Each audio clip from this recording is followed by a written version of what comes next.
U.S. history. Hello, it's Mr. Kelter here. We just finished the Great Depression unit, and now we're in the World War II unit. We left off on warm-up 45, so it is just to start on warm-up 46.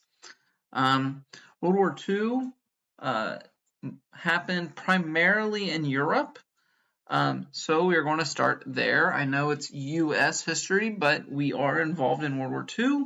And so today we're just kind of setting up the context, kind of how it's all started. And that's kind of going to be this whole week. This whole week we're just going to talk about how it started. And then we're going to get into the nit and gritty later in the weeks to come. So let's look at the warm-up. We have a picture of 3 kids. And let's look at the source. The source says these children are playing with marks, which was the German currency during the Weimar Republic. So currency is like the dollar, the yen, the euro, right? So it's what we spend on goods.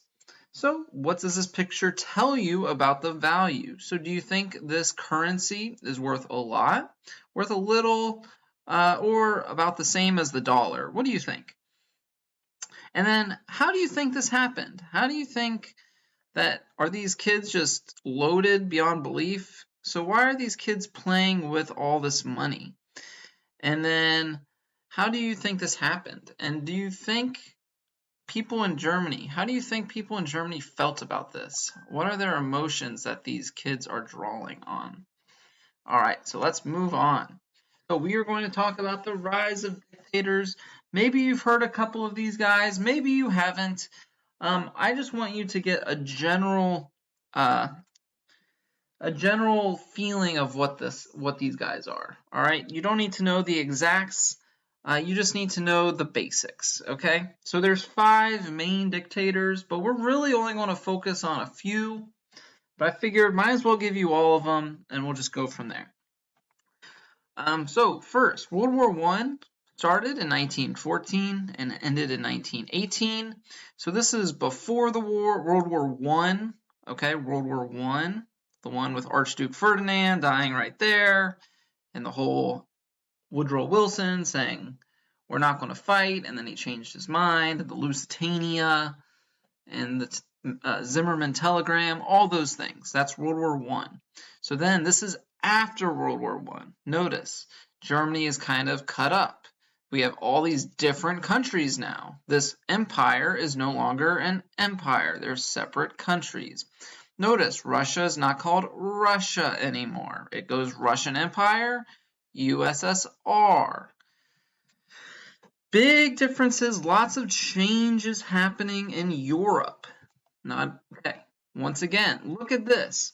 Now there's a depression in Europe because that typically is a common trend. After a lot of war, a lot of economies can't sustain the production levels, and then they drop once they stop producing guns and stuff. And so a lot of economies are crashing. And you can see this says the big 4 pills. And if you don't know who the big 4 are, look at just the hand.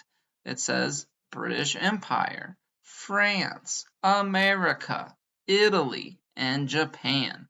And then the peace terms. Okay, this is when we were looking at cartoons, we need to look at key things. We need to look at all the things. So what could the peace terms be alluding to? The Treaty of Versailles. And so who is this person that Britain, France, America, Italy, and Japan are holding down? Germany. Okay? They're holding down Germany and they're forcing them to have the Treaty of Versailles, to accept it. Once again, World War I, Europe, right? Specifically Europe, is destroyed. All right? Their farms, their buildings, their cities, their towns, everything's destroyed. Which means when everything's destroyed, lots of people are homeless and they are hungry because there's no food, no restaurants, no farms. They're all destroyed. And once again, Russia is kind of its own entity here But if you remember, they had their own little civil war, and that kind of destroyed Russia as well. Okay?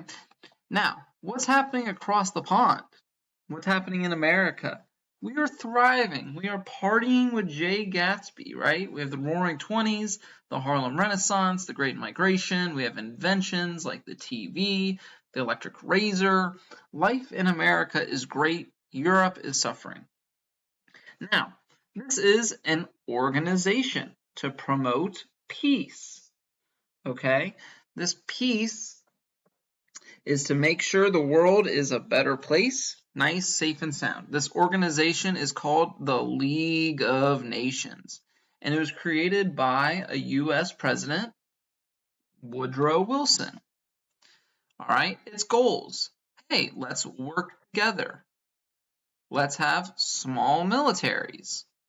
Let's improve society. Let's get rid of diseases. Let's get rid of poverty. Let everyone be happy and improve everyone's lives. Let's make the world a better place. Now, the Treaty of Versailles, it was signed in Paris, known as the Paris Peace Conference. Okay?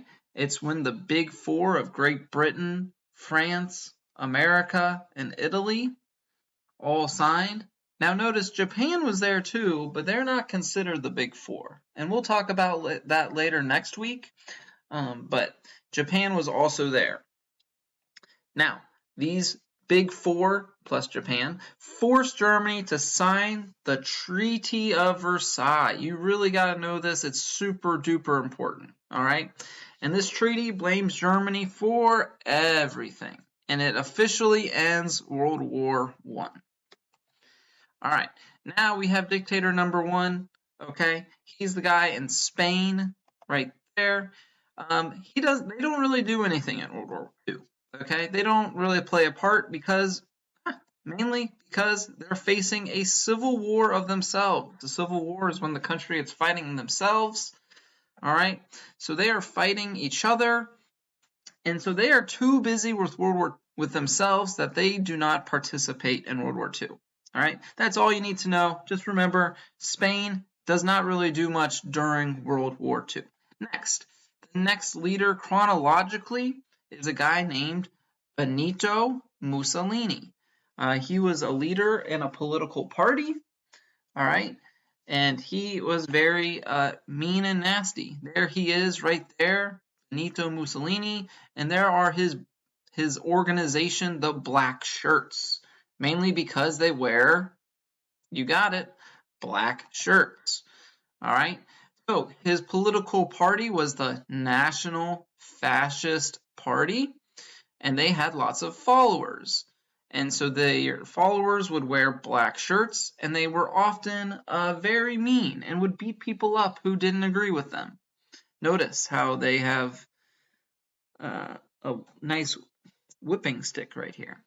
Okay, the king at the time, because Italy was under a monarchy, was afraid of the black shirts, and he eventually he appointed Mussolini, this angry bald guy right here, to be the prime minister. And once he became prime minister, he ruled Italy. He got all the power. Okay, and this is what he did when he got power. He got rid of political parties. So only his was allowed to be in charge. He got rid of press, so no newspapers, like independent newspapers. He also created a secret police to make sure people are afraid of him, and he put men and young boys into organizations so they can learn to be a nice evil fascist just like him. All right, and overall, people in Italy had 0 rights.